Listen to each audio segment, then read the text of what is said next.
वैरागी बने तो जग छूटे, सन्यासी बने तो छूटे तन, महाकाल से प्रेम हो जाए तो छूटे आत्मा के सब बंधन। चिड़िया की शिव भक्ति और चिड़िया वाली बूढ़ी माँ की कहानी मैं आप सभी को सुनाने वाली हूँ। चिड़िया वाली बूढ़ी माता का मंदिर जो कि गुजरात में स्थित है, यह एक सच्ची कहानी है। अगर आप यह कहानी सुन रहे हैं तो पूरा सुनिए।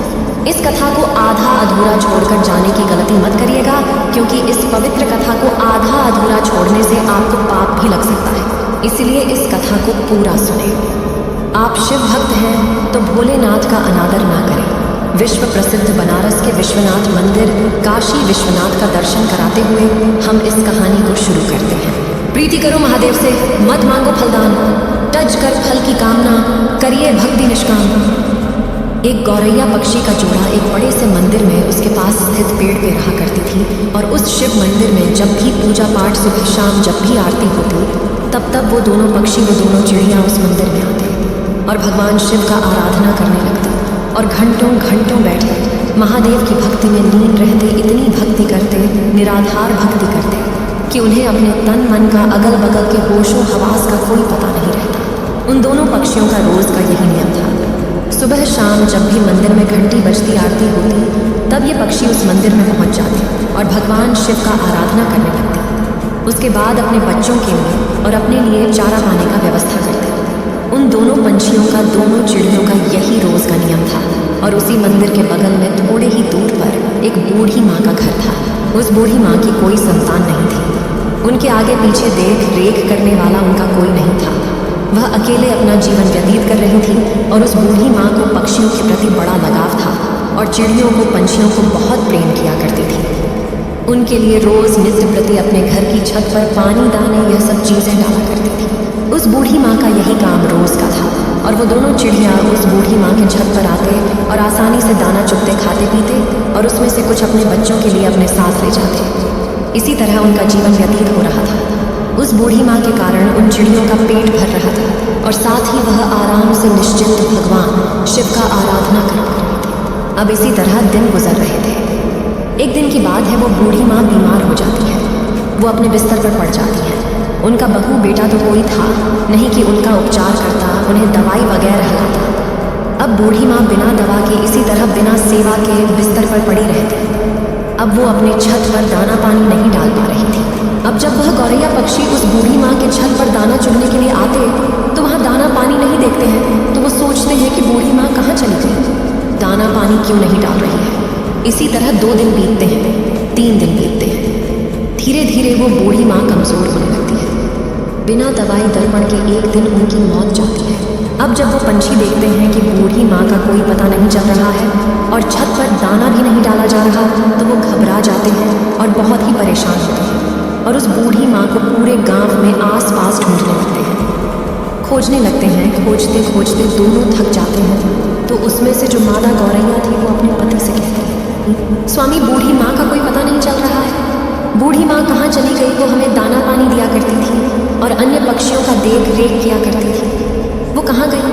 हमने कितना उन्हें ढूंढा लेकिन वो मिली ही नहीं। अब हम क्या करें? उस गौरैया का पति कहता है कि प्रिय, हमने हर जगह बूढ़ी माँ का तलाश कर लिया, बूढ़ी माँ कहीं नहीं मिली। एक जगह हमने उन्हें नहीं देखा, उनके खुद के घर में। हमें उनके खुद के घर में जाकर देखना चाहिए, शायद वो बीमार तो नहीं। अब यह कहने के बाद वह गौरैया पंछी बूढ़ी माँ के घर चले जाते हैं और जब अंदर जाके देखते हैं तो बूढ़ी माँ अपने बिस्तर पर लेटी है। उनके शरीर में कोई हलचल नहीं। उनके चेहरे पर, उनके बदन पर मक्खियाँ भिनभिना रही थी। वो पंछी अपने पंखों के खड़खड़ाहट से उन मक्खियों को हटाते हैं। बूढ़ी माँ को जगाने की कोशिश करते हैं लेकिन उनके शरीर में कोई हलचल नहीं। अब गौरैया का पति कहता है कि प्रिय, बूढ़ी माँ अब इस दुनिया में नहीं रही, उनकी मृत्यु हो चुकी है। ये देखने के बाद दोनों पंछी बहुत ही निराश, बहुत ही उदास होते हैं। उन्हें बड़ा ही दुख होता है। अब उन्हें दाना चुगने के लिए दूर दूर जाना पड़ता है। अब इसी तरह शाम हो जाती है। शाम को जब मंदिर का घंटा बजता है, भगवान शिव की आरती होने लगती है, तब वो दोनों पंछी उस मंदिर में पहुंचते हैं और एक पैर पर खड़े होकर भगवान शिव का निराधार भक्ति करने लगते हैं। उनका जप करने लगते हैं। 1 घंटा बीतता है, 2 घंटा बीतता है। इसी तरह बहुत लंबा समय बीत जाता है। इसी तरह बिना खाए पिए लगातार महादेव का भक्ति करते रहते हैं। ऐसा ऐसा करते करते 1 महीने बीत जाते हैं। उन पक्षियों ने महादेव का भक्ति करना छोड़ा नहीं। महादेव का भक्ति करते रहे। ये चीज़ देख के महादेव भोलेनाथ बड़े ही प्रसन्न होते हैं और उन पक्षियों को दर्शन देते हैं और कहते हैं, हे गौरैया, तुम्हें क्या चाहिए? तुम जो मांगोगी मैं वो दूंगा।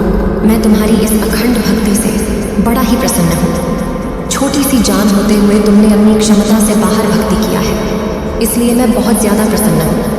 तुम जो मांगो मैं तुम्हें दूंगा। तब गौरैया ने कहा, हे प्रभु, हमें कुछ नहीं चाहिए, हमें बस एक चीज़ चाहिए।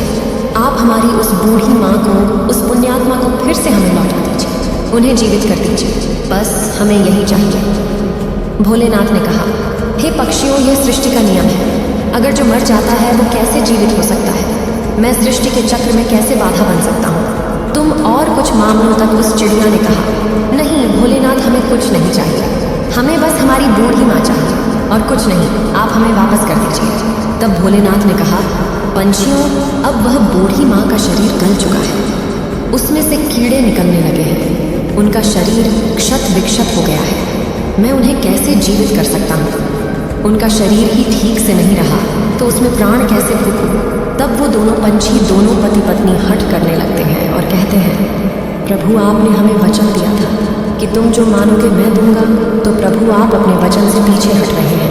भोलेनाथ, आप अपने वचन से फिर नहीं सकते हैं। तब महादेव ने कहा, हे पंछियों, तुम्हारे हट और अपने वचन के आगे मैं विवश हूँ। अब इस प्रकार भोलेनाथ ने और उस बूढ़ी माँ के क्षत विक्षत शरीर को सही किया, फिर उसमें प्राण फूंक दिए। वह बूढ़ी माँ फिर से जीवित हो गई। अब अपने सामने भगवान भोलेनाथ को देखकर वह बूढ़ी माँ भाव विभोर हो जाती है, बड़ा ही प्रसन्न होती है। कहती है, हे प्रभु, मेरे जन्मों जन्म के दुख, जन्मों जन्मों के पाप आपके दर्शन मात्र से कट गए। आपने मुझे दर्शन दिया। हे प्रभु, मैंने ऐसा क्या पुण्य किया था कि आपने मुझे जीवित कर दिया?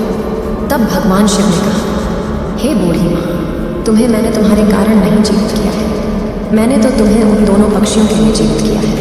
उन दोनों पक्षियों ने मेरा निराधार भक्ति की, दिन रात बिना अन्न पानी ग्रहण किए मेरी पूजा की, एक पैर पर खड़ा होकर मेरा आराधना किया। इसी कारण मैंने उन्हें आशीर्वाद दिया। उन्हीं की वजह से तुम आज जीवित हो, इस धरती पर हो। वो पंछी कोई और नहीं, जो तुम्हारे छत पर जो गौरैया पक्षी का जोड़ा रोज दाने चुगने आता है, उसी ने ये भक्ति की है, उसी के कारण तुम आज जीवित हो।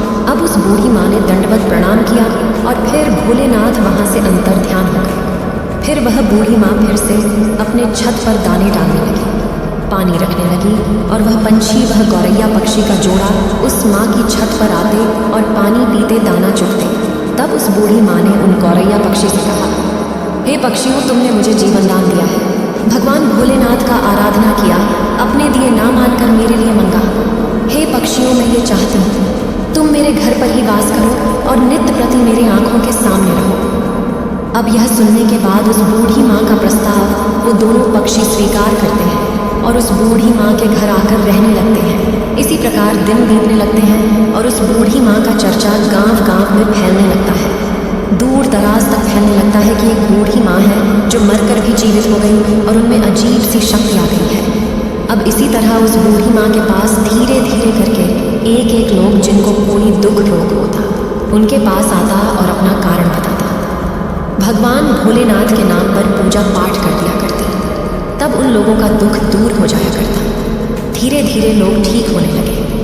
अब उस बूढ़ी माँ का ख्याति दूर दूर तक फैलने लगा और दूर दूर से लोग उस बूढ़ी माँ के पास अपना इलाज कर अपनी तकलीफ़ों को दूर करने के लिए आया करते। अब इसी प्रकार बहुत दिन हो जाता है और वह बूढ़ी माँ जीवित उसी स्थान पर, अपने उसी घर पर समाधि ले लेती है। आज उसी समाधि स्थल पर उस बूढ़ी माँ का एक भव्य मंदिर है। वह मंदिर गुजरात में स्थित है। चिड़िया वाली बूढ़ी माँ के नाम से वह मंदिर जाना जाता है। उस मंदिर पर आपको गौरैया पक्षी का जोड़ा हमेशा देखने को मिलेगा और दोस्तों, उस मंदिर की बहुत दूर दूर तक ख्याति है। लोग कहते हैं किसी को भी कोई तकलीफ रहता है, कोई शारीरिक कष्ट रहता है, कोई रोग रहता है, तो वहाँ जाने कर भक्ति करने पर, पूजा पाठ करने पर वो तकलीफ, वो रोग ठीक हो जाता है। एक गौरैया पक्षी ने उस बूढ़ी माँ को कैसे अपने अखंड भक्ति से जीवित कर दिया। भोलेनाथ की कृपा से ही वह बूढ़ी माँ जीवित हो गई। वह बूढ़ी माँ लोक कल्याण करने लगी। तो दोस्तों, हमें इस कहानी से एक सीख मिलती है कि हमें कभी किसी दूसरे पर निर्भर नहीं रहना चाहिए। जब तक बूढ़ी माँ जीवित थी वो दोनों पक्षी उस माँ पर आश्रित थे। उनके मरने के बाद वो पक्षी तिलमिलाने लगे कि हमें भोजन कहाँ से मिलेगा। अब इसी कारण उन्हें कष्ट होने लगा, क्योंकि उन्हें आदत नहीं था दूर दराज से भोजन खोजने का। उन्हें रखा रखाया भोजन मिल जाया करता था। इसलिए कभी भी कठिन परिस्थिति आने पर हमें अपने आप को तैयार रखना चाहिए। हमें किसी अन्य के भरोसे नहीं रहना चाहिए। आज वह व्यक्ति मेरे लिए है, कल नहीं रहेगा तो मैं अपने आप को कैसे संभालूंगा, यह सोचना चाहिए कि हम अगर भगवान का सच्चे मन से निराधार भक्ति करेंगे तो हमें उस भगवान का दर्शन जरूर होगा, तो हमारे पाप जरूर कटेंगे, हमारा दुख अवश्य दूर होगा। बस ज़रूरत है तो मन में सच्ची श्रद्धा की, सच्ची भक्ति की, जो उस गौरैया पक्षी ने किया। करता करे न कर सके, शिव करे सो होए, तीनों लोग 9 खंड में महाकाल से बड़ा न कोई। उम्मीद है आप सभी को ये वीडियो अच्छी लगी होगी। अगर आप शिव के सच्चे भक्त हैं तो चैनल को सब्सक्राइब और वीडियो को लाइक करके कमेंट में हर हर महादेव लिख दीजिए।